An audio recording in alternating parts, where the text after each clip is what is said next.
Hi, I'm David Hackoff, Executive Director of NewFest, New York's leading LGBTQ film and media organization, and I am so thrilled to welcome you to this panel discussion on Indigenous queer voices. This is a really exciting conversation, a much needed conversation.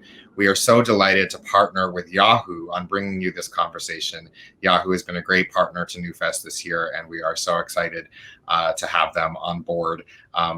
This is one of over 130 films and events and conversations that are happening as part of the New York LGBTQ plus Film Festival, which is happening through October 26th. If you want to see all that we have that's part of the festival, please visit newfest.org.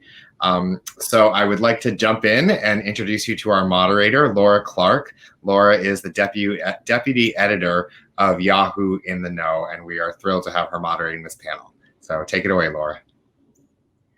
Wado, David, thank you so much for having me. It's an honor to be here at NewFest, celebrating both Indigenous and LGBTQ voices.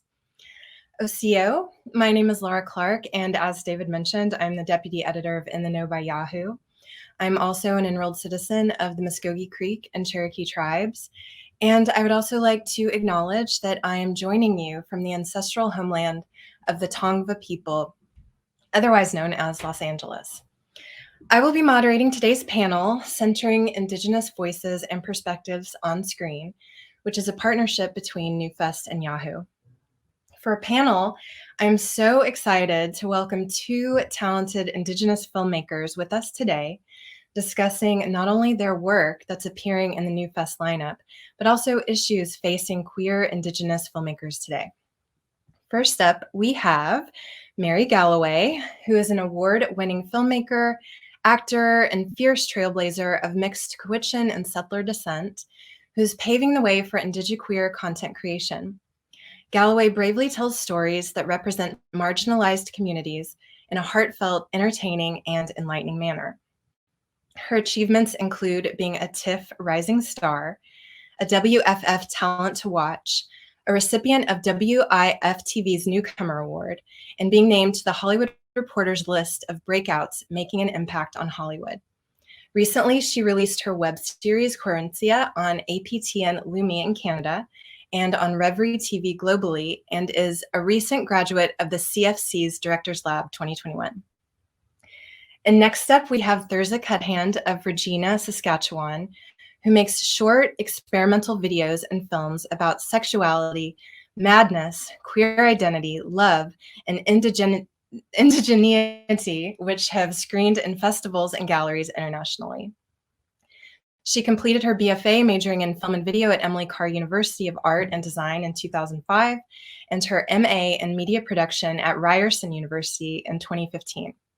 She has performed at Live at the End of the Century in Vancouver, Performatorium in Regina, and 7A11D in Toronto. She's a Whitney Biennial 2019 artist, Plains Cree Scots, a member of Little Pine First Nation, and resides in Toronto, Canada. Thank you so much for being here and welcome. Hi, thanks for having us. Yeah, nice to be here. Oh, great. Well, first off, let's kick it off and tell us about the work that you've brought to NewFest. Thirza, do you want to go first? Sure. So I brought a short film called Quisquiseo in English. Sorry, my dog's barking. In English, that's She Whistles, and it's about a Cree lesbian who gets into a cab at the end of a night, and the cab driver turns out to be predatory, and she remembers something her mother told her about the Northern Lights and has to use that to try to save herself. So there's sort of like a supernatural thriller, but like with Indigenous and queer themes to it. Amazing. Yeah, such a magical film. Mary. Yeah, for sure. So I'll just preface with my roof is being redone right now. So if you hear some like random hammering or like whatever, that's what's happening here. So my project is called Querencia, and it's a web series. And I believe we have an episode, might be one or two, I think it's just one though, at the festival. And it is about two indigiqueer young women. One is named Dega, and she's super traditional, and she grew up on the res, and she's closeted. The other one, her name is Abe, and she is very urban, disconnected from her culture, and however, very out and proud. And the two match on a dating app in the web series version, and they fall in love, the whole version, I mean. And we explore what it is between two very opposite indigiqueer women, how their love can kind of cross paths and align and all that. Love it. I saw the first episode and I'm dying to see the rest of the series for sure. Yes, if you're anywhere in the world outside of Canada, you can watch the rest on Reverie TV. And if you're in Canada, at APTN Lumi's web platform.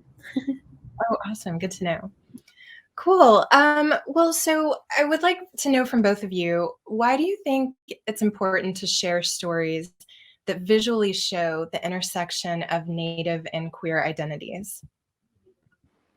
I think because we're like such an important part of our communities in the past, and like colonization has tried to like wipe that out. And it's like there's still my dog's like having issues. There's still like Indigenous youth who have feelings of being like not accepted in their communities, and feeling ashamed of who they are and things like that. And so I think the more we can like present I think the more we can present who we are and like in a positive way, like I think it's important for our community. I'm going to mute myself. Your dog has feelings about this conversation. Yes, your dog is putting their input in. I would agree with everything Thirza said, and also I think it's really important because both the Indigenous community and the LGBTQ2 plus community have both been silenced for so long, and getting to a place in there's just all this noise. The New Fest audience, you're getting like quite the audio show today. But our Indigenous, our queer, our indigiqueer voices have been silenced for way too long, and so it's really important to create that space now that we live in a world where these communities can basically all reach out to each other, connect, and even if within our own like lives in real life we're getting shut out or put down or bullied or whatever sort of thing, we can have a strong community in our back pocket, just on our phones. It's really important that we spread out and wide and show everyone we exist and take up the space that we deserve and have our voices heard. I love that. That's so important, just to have our voices heard and just to let everybody know that we're still here, which I think is a big theme in a lot of Native stories, modern Native stories. Speaking of that, with more attention lately on Native stories, here in the US, Reservation Dogs has been big, Rutherford Falls, those TV series, just with more inclusive Native stories, including LGBTQ voices. Do you see this moment in time as a turning point in Native storytelling? Yeah, absolutely. I do. I mean, at least in Canada, I know that the powers that be that fund a lot of the creation of film or TV in Canada are all starting to hold themselves accountable, and at least they're taking steps in the right direction. I don't think that we're there yet, where it feels like the Indigenous community is really really at par with the non-Indigenous creatives, but we're getting there. And when companies or different funding agencies are being scrutinized at the level they are with the internet and the sort of like politically correct, like kind of police, like it's just there's no sort of option to keep going in the way that we have, which was in a very racist, colonized way. Like it's not acceptable anymore, and people are calling out, calling in, people are learning, people are adjusting, people are growing and changing their sort of blueprint of how they go about telling stories in Canada that is on Native land. Yeah, and I think the fact that Rutherford Falls and Reservation Dogs were both like comedies and such big hits. I mean, like it was like the talent was always there in like the Indigenous film and TV community. It was just like actually having the chance to like see it when somebody gets like a big budget and a lot of support. Like that's really exciting, I think, for a lot of people. And I think it opens doors for like other creators who haven't been, like given the same attention, because like I remember earlier on in my career, somebody told me, oh, well, it's like Native film, so like nobody outside of North America would be interested in that. But there's like actually, like global audiences for our work, and just like having the chance to prove that is important.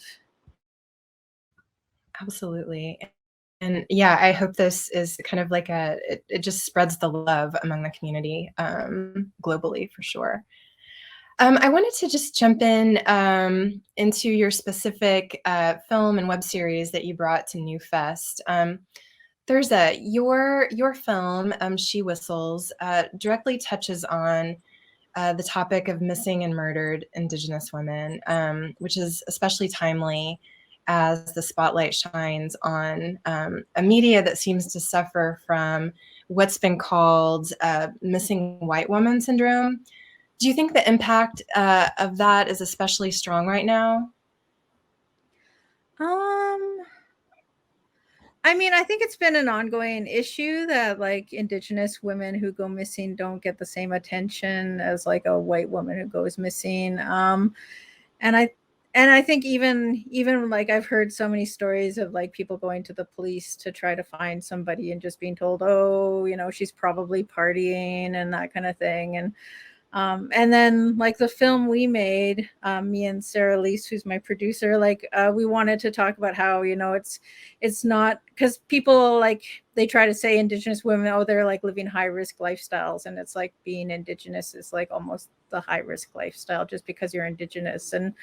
And we wanted to talk about how it doesn't happen because you're putting yourself in a vulnerable position. Like it happens when you're like in a cab with like a sketchy driver, or like, an Uber, or, like you're just walking down the street and you meet the wrong person. Like it's not that you've made a mistake. It's that these people are just out there. And yeah, so trying to keep my dog from being a jerk.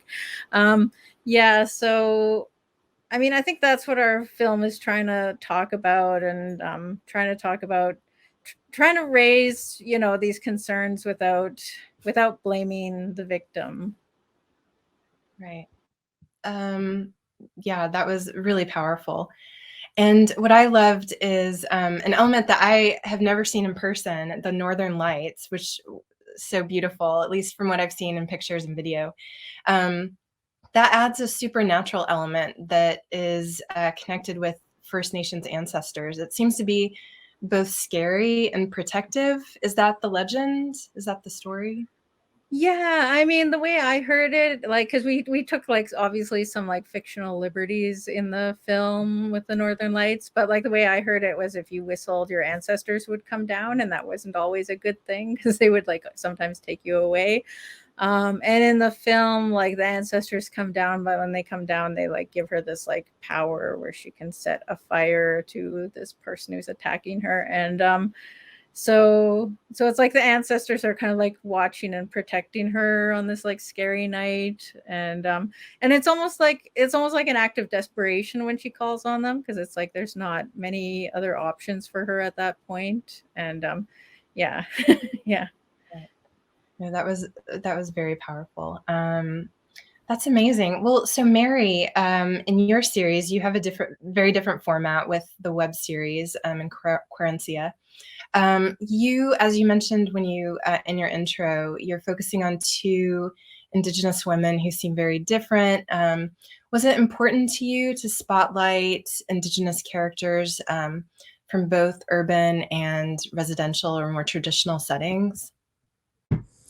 Yeah, it is for sure. I think that there's a lot of like archetypes around Indigenous characters, and they tend to be like traditional and like not urban at all. But I wanted to showcase kind of both versions of who we are today, and kind of demystify what a traditional Indigenous woman can be like, and then also explore the difficulties and trials of someone who is disconnected from her culture, but curious about it, and the kind of the challenge between the two and their own identities being entangled in where they grew up, where they're born and raised, and how different they can be, but also how similar at the same time.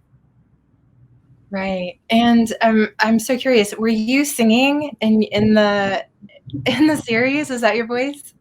That is my voice. It was terrifying. Oh my gosh, it was amazing. Oh wow, very cool. Thank you. I wrote that song with my best friend Amanda Nordelius, and originally I wasn't sure if I was going to sing it, but then I was like, well, let me try. Let's see if it works. And my producer like got goosebumps and she cried when she heard it. I was like, okay, I guess it's staying. Yeah, I totally loved it. I hope there's a soundtrack. Yes, on Spotify, even Spotify. Oh, perfect. Yeah, I'll add it to my Spotify playlist for sure. That's awesome. And so just out of curiosity, why did you choose to make it a web series instead of a short film or a feature film or Yeah, anything? that's a great question. It could have been made in so many different ways. I basically had this story kind of ready to go, and I saw the applications open for Imaginative's pitch competition, which is like the world's largest Indigenous live pitch competition, and it was for a web series, and their parameters were like up to 20 minutes of content, like 5-minute episodes. And so I wrote it specifically for the pitch competition, and we won it. And then I wanted to get more funding. And Telefilm's Talent to Watch was doing their last year web series funding, and they said you need a minimum of 80 minutes of content. And I was like, okay, I've got lots more to tell of Abe and Dega. So I just sat down, I scrapped the first 4 episodes, and I rewrote the whole first season as a 8-part web series, and we got funding for that. So then it just kind of grew and grew and grew, and hopefully for season 2, we're going to make it even bigger and better. Oh, that's awesome. That's great. Good to know. And yeah, it definitely helps when you have kind of motivation, outside motivation. Definitely. So just going back to kind of a general question, sometimes we face struggles within our own communities. Just for example, I don't know if you've seen Being Thunder, which also will be screened at New Fest, just about the challenges of a two-spirit powwow dancer, just within the challenges within, their own Native community. How do you balance showing those struggles within, a community of color with also uplifting underserved voices? Yeah, for myself, it's like kind of like having a balance in my career. Like She Whistles is a very dark, intense film with hopefully an empowering ending.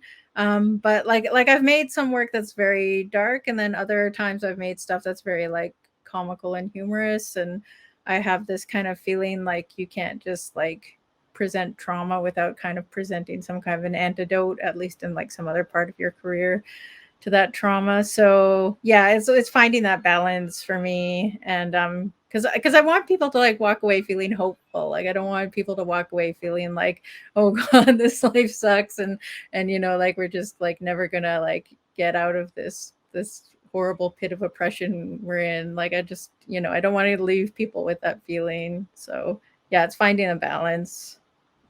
Yeah, definitely. I think my sort of goal as a filmmaker is to leave hopefully my audience with a sense of hope and enlightenment and faith, and so I think it's really important because our communities, the LGBTQ and the Indigenous community, have gone through so much pain and suffering, and while I think it's important to honor that pain and suffering and it's an important part of our history, we can't stay stuck in it forever, and we need to, I think, create positive energy and uplifting stories as well. Everyone needs to tell whatever story is in their heart, and sometimes that is a dark, heavy story, and that's medicine for them, and it will be medicine for someone else. But I think it's also really important that our communities are hilarious too. Like we have to highlight that part of our lives as well. We're all very multidimensional, and sometimes we're sad, sometimes we're really happy. Absolutely. I love that. Yeah, just there's a spectrum of emotion, for everybody. So I'm glad that the, Indigenous film community captures that as well. With both of your work for New Fest, both She Whistles and Corinthia, I noticed, on different levels, themes of belonging and acceptance. Did those themes, hopefully I'm not totally off base, did those themes play a large role in the creative process as you brought these creative works to fruition? I think, because the short She Whistles is based on a feature film project that I'm working on, and in the feature film her mother's missing. Well, it's also in the short film her mother's missing, and I never thought of it as being like her mother was rejecting her for being queer or anything like that. So it's kind of like losing this family member that accepts you is kind of like this subtextual thing going on in the films. But I think also just in terms of being in community when you're making a project, there was a lot of acceptance of what the story I wanted to tell and the things I wanted to get across with my producers and the team we brought on to act as crew members, and the other actor Aiden Devine was just great to work with. So yeah, I think there's this sense that finally my work, there's people who support it enough to it's got really high production values compared to a lot of my other videos, which are made with just me and a camera. And yeah, so having a community that supports that has been really important for me. Yeah, I think for Corinthia, a sense of belonging is really important to both characters, and they're both seeking that feeling and that desire and need in their lives, and they find it in the unlikeliest of places. And I think that for myself, that's something that I feel like I'm always continually striving for, and so I think my writing reflects that, because that's just sort of part of who I am and what I'm always searching for wherever I go. I travel a lot. I'm very nomadic, and I go wherever the work takes me. So a sense of belonging is really important to me, and that's definitely a through line, I think, throughout a lot of my work that you picked up on. Oh, nice. Yeah, and I always love to know behind the scenes. Was there anything during production or the creative process that surprised you about your pieces? For me, it was the first time I was shooting a film with a full crew and professional actors and stuff. So that was a whole learning experience in itself. But it also has pyrotechnics, and there's driving and there's stunts. So I had to learn all of these things. And I remember my executive producer Leah Johnsons got me kind of set up with this stunt coordinator who was kind of mentoring me and how to direct stunts, and I'd be like, yeah, and then I want to like set him on fire, and then he's going to say this thing, and she'd be like, yeah, if somebody's on fire, he can't talk, like just because of the nature of that stunt. And so there's all these things I had to learn. And then also my producer, Sarah Lease, had to be like, yeah, we can't afford that. We can't afford that. Like I did want to have like an actual like stunt performer that was like on fire. And they're like, yeah, we can't afford that. So it's just not going to happen. So there's like, having to be flexible and like accept that there were limitations and also try to make it work within those limitations. That was something I really had to like learn and sort of roll with. Yeah, there are so many things that surprised me during filming. One, oh my goodness, one is the Abe's apartment location. We like barely found in the nick of time, but it was an empty apartment. So our production designer literally moved like their entire apartment out into our location, like made it look freaking phenomenal. But I was very like surprised at the way that we could pull that off at such a last minute. It was ridiculous.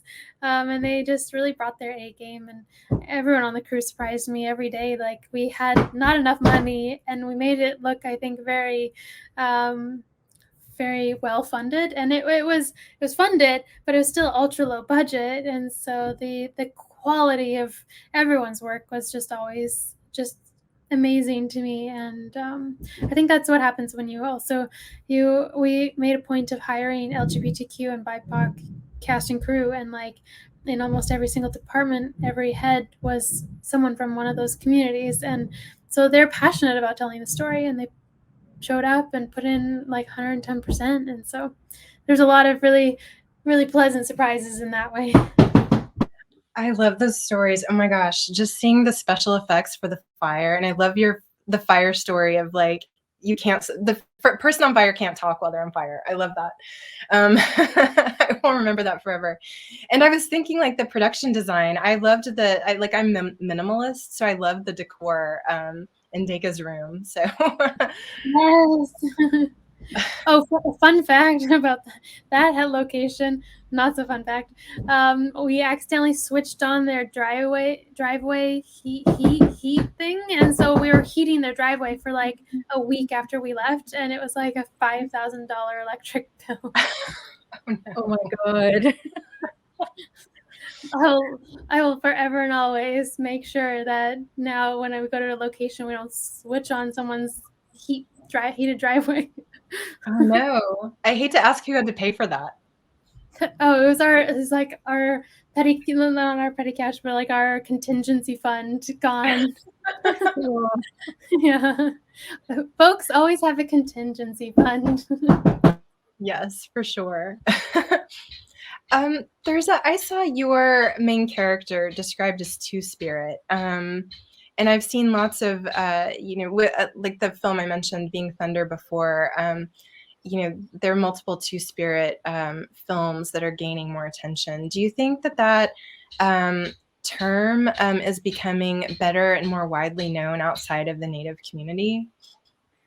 Yeah, I think so. I mean, it's still like when you get into like international audiences, like not that many people know Two-Spirit, but I think it is getting to be more widely known. I don't know. I guess that's like when you see it like included in the acronym for like LGBTQ2S, like I've seen that more often. But also I think we're just more visible now. I don't know. I don't know how else to explain it. I think also like we're a really creative like segment of the population, and like we're really like interested in telling stories. So I think that's helped our visibility grow. Absolutely. And so in the know by Yahoo, where I'm deputy editor, our audience is generally millennials and Gen Z. What would you like indigiqueer or indigenous LGBTQ youth, and a little bit older than youth, to know? What would you like to say to them? I would say to them, like, if you're in a environment where you don't feel accepted, like keep keep looking for your people, because they're out there. Like, you're not alone, and there's people who will love and accept you, and like, you know, and give you the community you're looking for. And sometimes that does mean having to move, but that's not always a bad thing. Damn it, Thirza, you took my advice. I was going to say that. My next advice then would be like, take it from me, someone who came from a very tiny town on Vancouver Island, who was very shy, very quiet, very timid demeanor all my life through school. That literally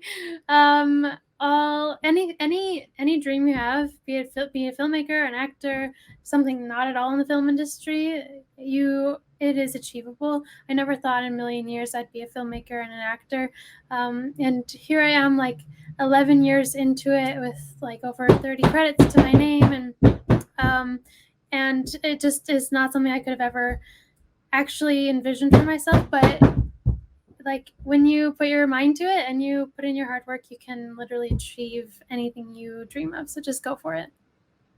Oh, that's really encouraging. I love those pieces of advice. We just have time for one more question, and it's really just what's next for both of you? I'm working on the features, which is based, well, the short is based on a feature which hasn't come out yet. So I'm working on the feature. And I just finished installation about racism in Saskatchewan, which is a really downer topic, and it was hard to do.